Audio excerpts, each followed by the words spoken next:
Spoiled daughter called me a broke loser in her Facebook post because I refused to pay $150,000 for her wedding. Hi everyone. I'm 44, and I have a daughter named Stacy.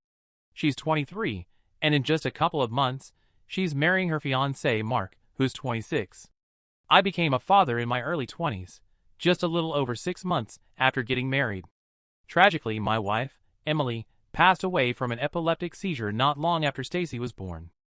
From that moment on, as a single dad, I had one goal: to give Stacy the best life I possibly could.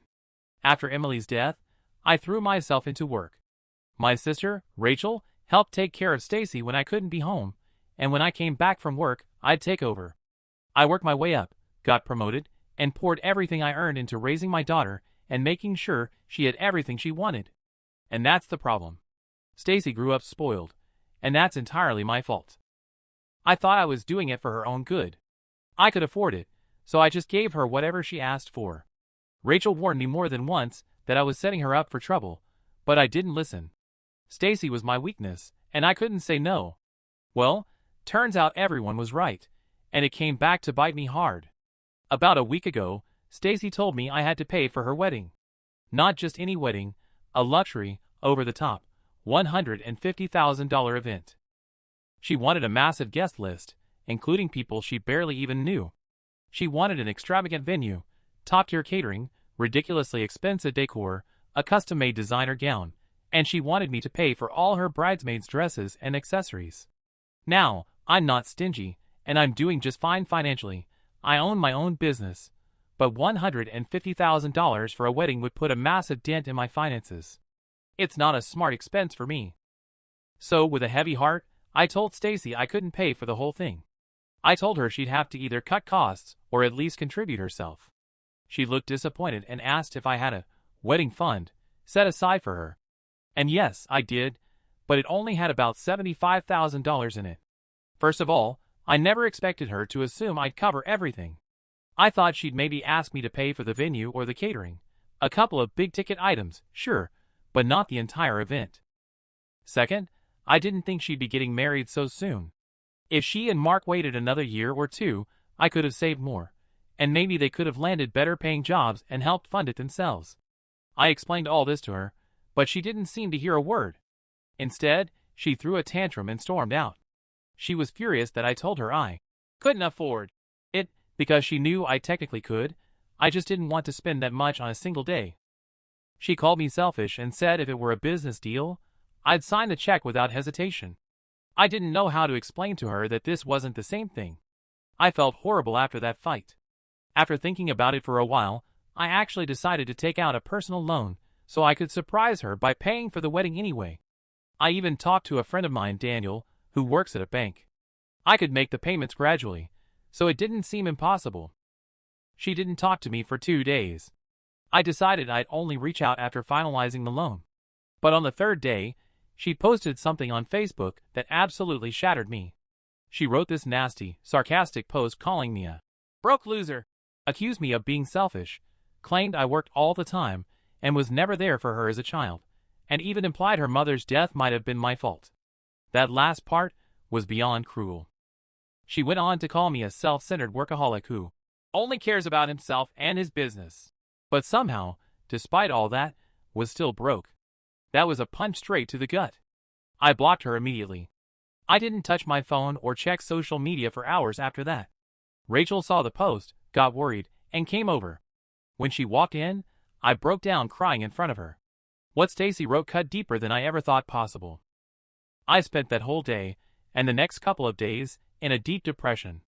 I didn't speak to anyone except for work-related matters, and even then, I barely had the energy to get out of bed.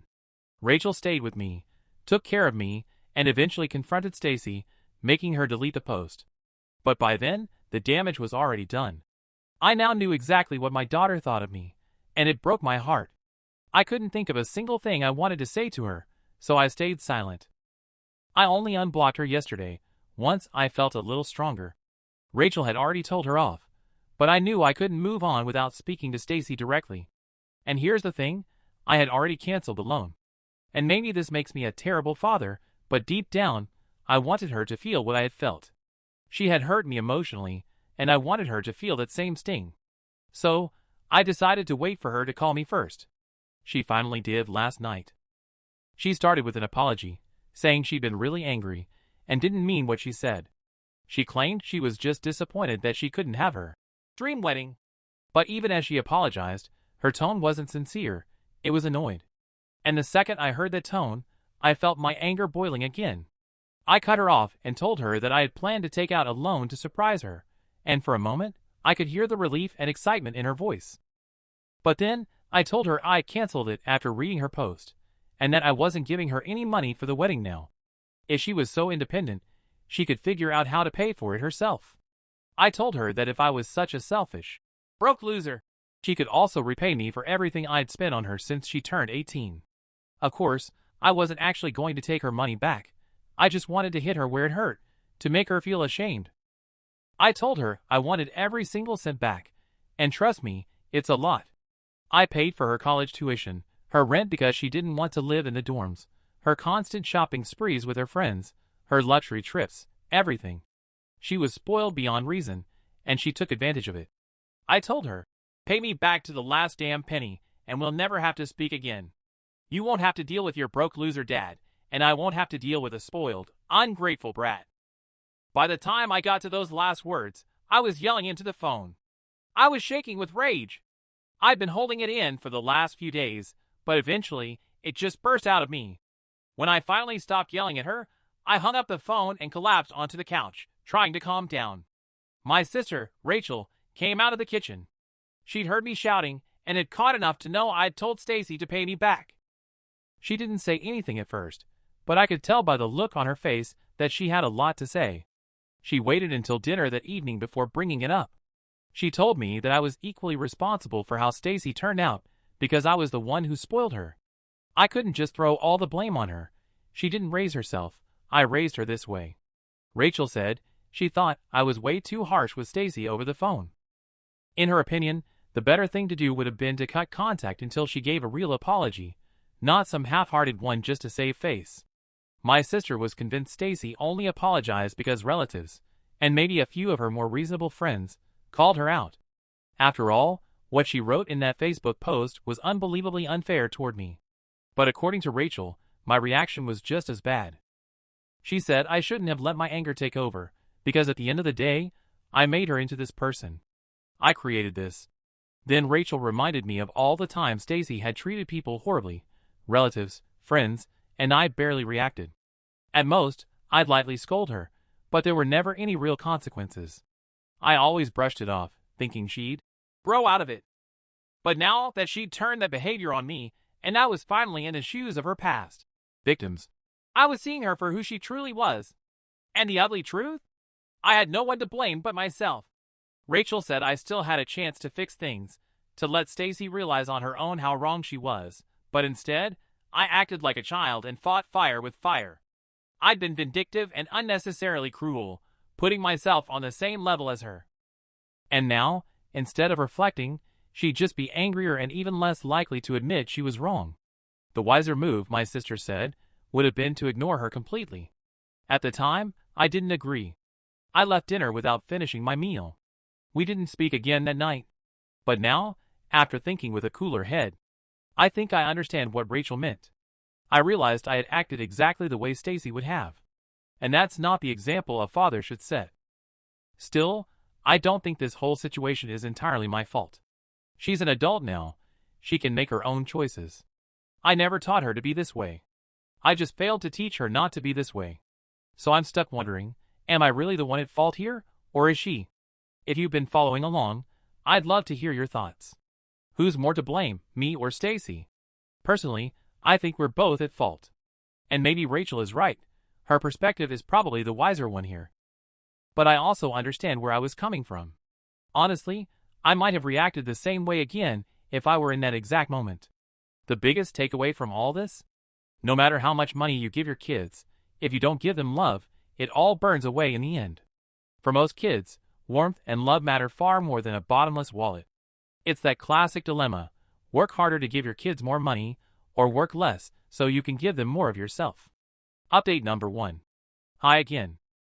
I realized I was wrong and apologized to my sister. Right now, she's the only person who's really looking out for me, and I can't afford to lose her support. She was right. I just didn't want to admit it, because admitting it would also mean facing my own failure as a father.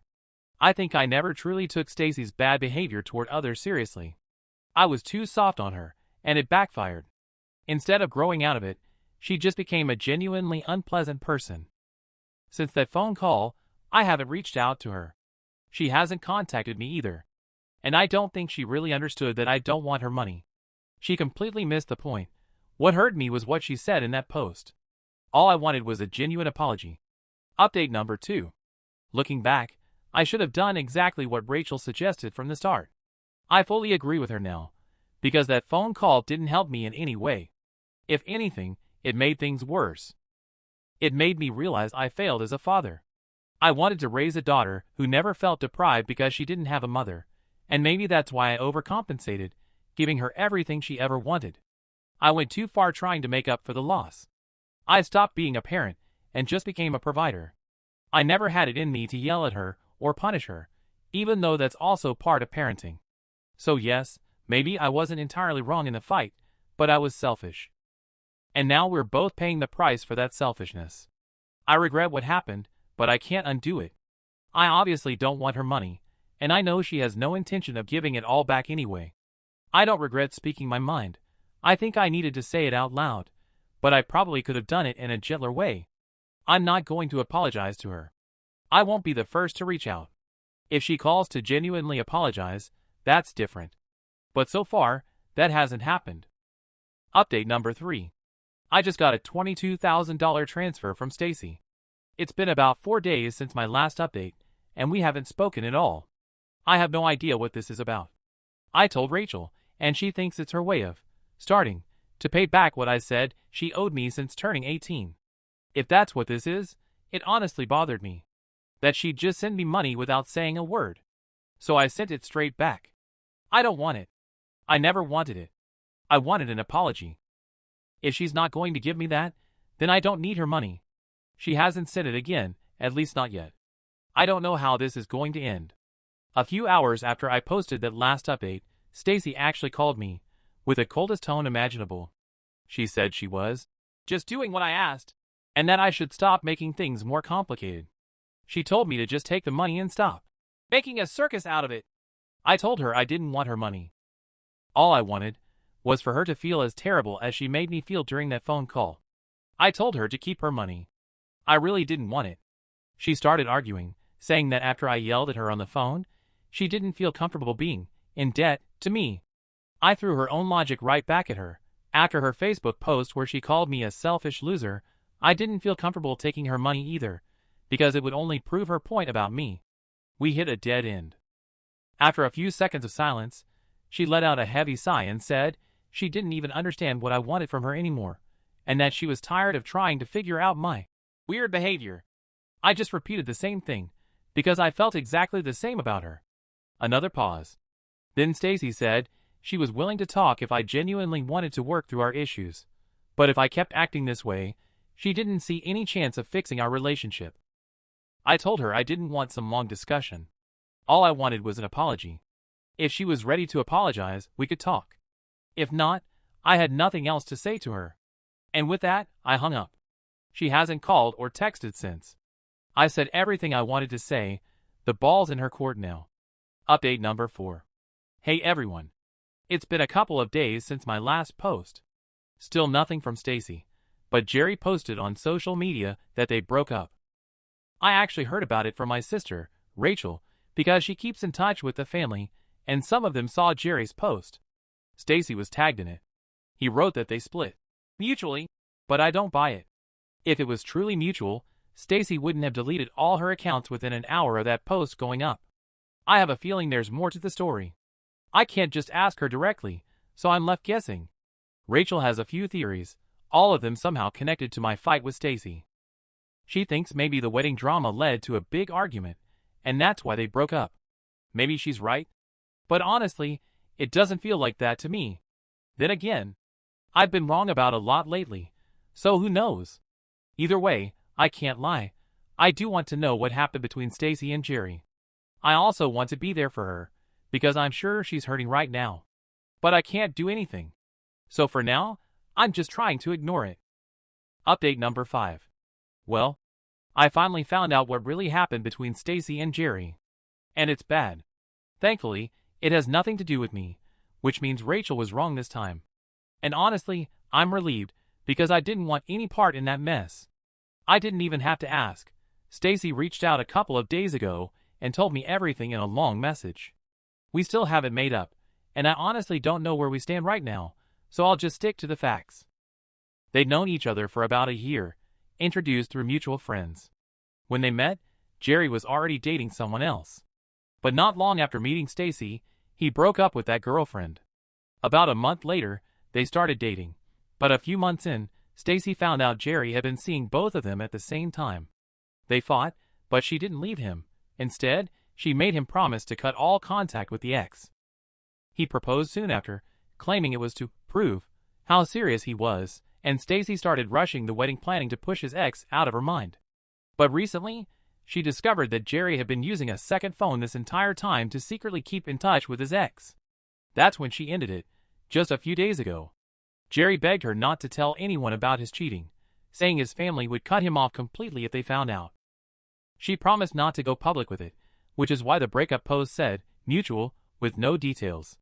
She admitted she'd suspected for a while, which explained why she'd been so on edge since the engagement. And when I told her I couldn't afford to pay for the wedding, it all just pushed her over the edge, and she said those horrible things to me. She swore she didn't mean any of it, that it was the stress and disappointment talking. She also apologized for the Facebook post, saying she truly regretted it. She added that she didn't expect me to forgive her right away, but hoped we could fix things in the future, and that she'd try to be a better daughter and a better person. I haven't responded yet. I don't know what to say. Of course, I feel bad for her, and for myself. She's still the most important person in my life, and I feel like I've messed things up badly. I will reach out eventually, once I know exactly what I want to say. I want her to understand that no matter what happens, I'll always be here for her. That will never change. Update number 6. Hey. Stacy and I managed to make up, and so far, things are okay. She apologized for everything, and I forgave her, because she was already hurting so much, and it would have been cruel to pile my resentment on top of that. She told me the whole Jerry situation had really broken her down, but she admitted it's not an excuse. She knows she wasn't an easy person before all this happened. And I take part of the blame for that. I never disciplined her. I never set boundaries. I never tried to steer her in the right direction. Right now, we're both trying to rebuild our relationship. We know we need to stick together, especially during hard times like these. I don't want to lose her, and she doesn't want to lose me. So we've decided to repair our bond and not give up. As for Jerry, I told Stacy she should tell the truth about what happened. He promised her loyalty and broke that promise. Why should she keep her end of the deal? That guy deserved to be called out. And yeah, she ended up posting the truth. It turned into a messy public fight online, but it only showed his true colors. Most people sided with her, except for a couple of mutual friends who never liked her to begin with and just wanted an excuse to throw dirt. She told me she's glad I pushed her to speak up. Jerry needed to be put in his place, and I'm glad she did it. Now we're focused on mending our relationship. It's not perfect yet, far from it, but it's a start. I'm hopeful we'll get back to having a strong father-daughter bond again. She's also started therapy, and so have I. We both needed it. We don't know what the future holds, but we do know we're going to fight through it together,